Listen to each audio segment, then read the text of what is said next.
Hello, everybody. Back once again on Wednesday night on Inside the Headset. We're going to stay in Blount County. Going to talk to my good friend, head coach of the William Blount Governors, head coach Philip Shadowens. How you doing tonight, Coach?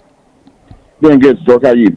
I'm doing great. I'm doing great. Well, you got in a little bit of a game last week with Dobbins Bennett, but it came up a little bit short. 48-21. Take me through it, Coach, a little bit. Started with a great possession. Had a six minute drive, but we didn't cash in on it. Had to punt it. Mm. So we punted it down to about the 5 yard line, and they went on a 95 yard drive, which wasn't good for us. And then we responded back and got to 7-7, and with 4 minutes left in the second quarter, the game was 7-7. We threw a pick on a third down. Kid made a really good play. We underthrew something, and they were able to score. And then they scored again with about 15 seconds left. So in the last 4 minutes of the second quarter, kind of got outscored, and it was 21-7 and a half in a game that had been, a really hard played game. But in the second half, we just didn't play very well, to be honest with you. I thought it was our worst half of the year. We didn't recover from the last 4 minutes of the first half, and we just didn't play like we're capable of playing. We didn't play with the same intensity and focus that we've played with all throughout the year, and I was disappointed in the second half. And that's what I've told our kids. And so we're on the next one. We've kind of made a commitment our kids have to each other, or, that kind of play will not happen the last 2 weeks of the season. And so, and I don't expect that to happen. It was one of those deals where, you let a couple bad things happen at the end of the first half really affect the rest of the game. And so, it's a learning experience. And, we responded back, scored some points and all that stuff in the second half, but I just was really disappointed in our play, and we've learned from that, and I expect to have our best game of the year this week. Well, and it's not about football at this point, Coach. You're just trying to explain to them, no matter what it is, the next game, it doesn't matter what your record is, it doesn't matter what happened on the last play or what's going on. What matters is right now in this play, and you're just trying to get them to understand that you're going to have to pick yourself up in life, and there's going to be lots of disappointments down the road, and you're just trying to teach them a little. I mean, football's just a lot of, as you always said, we always said, since the day I arrived here from Kentucky, Stork, it's a life living lesson every minute.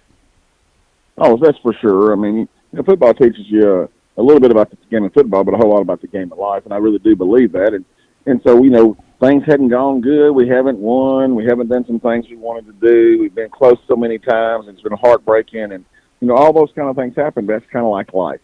And we all understand that. Obviously, at our age, we understand it maybe better than 14, 15, 16, and 17-year-old kids do.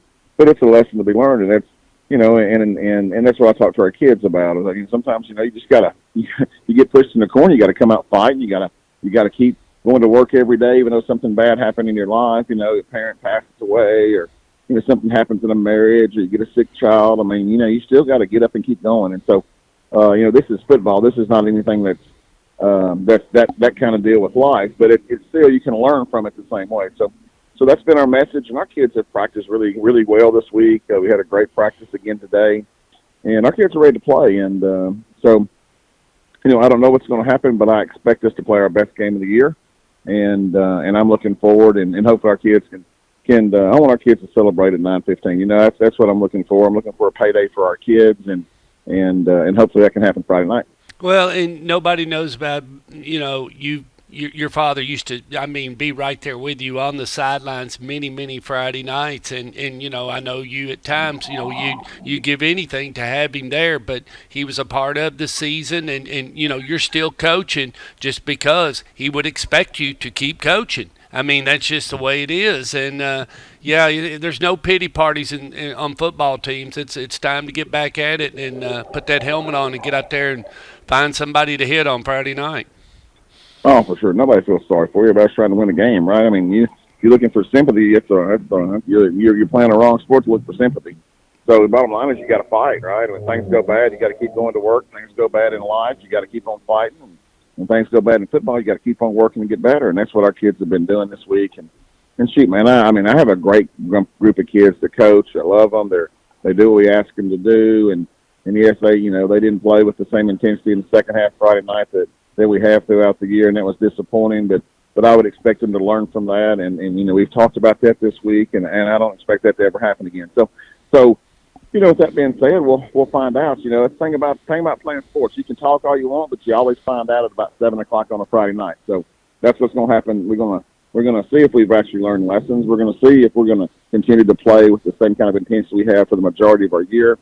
And that's what we said we're going to do. That's what the kids have said we're going to do. And so we're going to find out at about 7 o'clock on Friday night. What do you know about Hardin Valley, Coach? What do you expect out of these guys?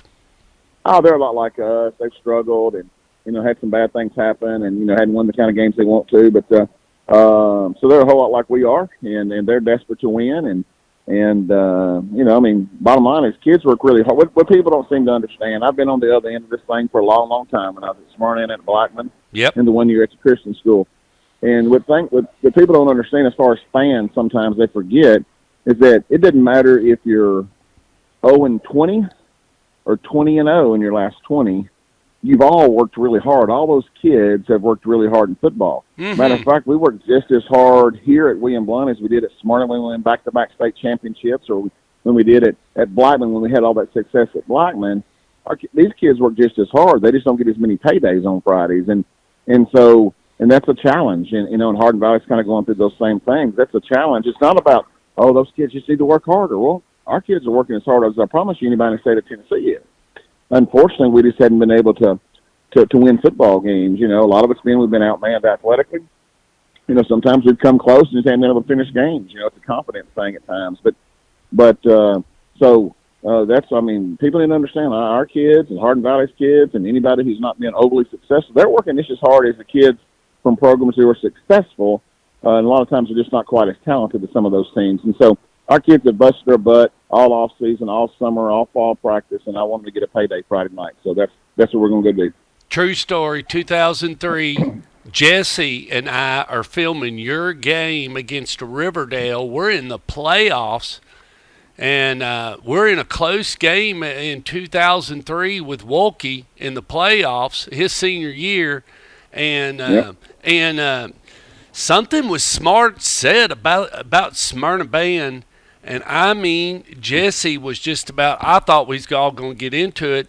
And Jesse went into the same speech you did about how the band practices hard and about how every day he drives in and he drives by the school and they're out there in that field beside Smyrna High School practicing.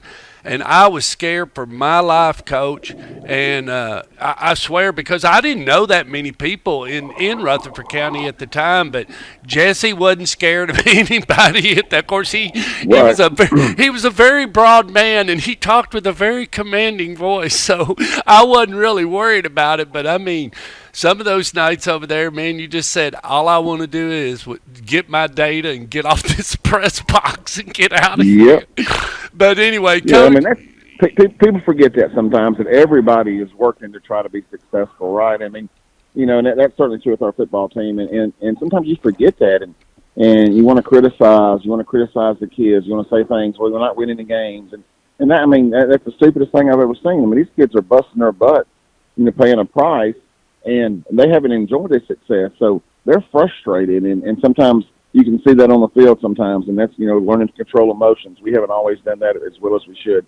But I want everybody to understand that these kids are busting their butt, and they're doing it because they want to win football games, and they did it because it's a brotherhood. So I'm really hoping something great happens for them Friday night. I know they've worked hard for that. They're going to bust their butts, and they're going to give us some effort, because they've been doing that all year long. So I'm looking forward to it. Can't wait for Friday night at 7 o'clock, brother. Coach, be good. Enjoy your trip over to Hardin Valley, and we hope you come away with a big win. Thanks, brother. Appreciate your support. See you, bye.